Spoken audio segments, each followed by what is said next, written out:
तर बघा, आज आपण बनवूया इडलीच्या शिल्लक राहिलेल्या मिश्रणापासून छान असे मस्त जाळीदार अप्पे. तर हे इडलीचं मिश्रण आहे, हे बघा किती जाळीदार मस्त छान झालेलं आहे. तर यामध्ये आपण टाकूया, हे बघा बारीक चिरलेला कांदा आणि कोथिंबीर टाकलेली आहे.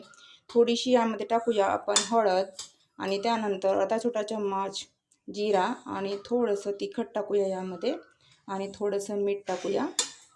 त्यानंतर थोडंसं जिरा पावडर टाकूया आणि पाणी टाकून हे मिश्रण छान असं भिजवून घेऊया. आता इथे टाकूया अर्धा छोटी वाटी रवा आणि छान मिक्स करून घ्यायचं. आता मिश्रण तयार झालेलं आहे आणि अप्पे पात्राला मी थोडं थोडं तेलसुद्धा लावून घेतलेलं आहे. आता आपण हे मिश्रण यामध्ये टाकूया आणि दोन्ही साईडनी छान असं आलटून पालटून अप्पे पात्र छान असे शिजवून घ्यायचे.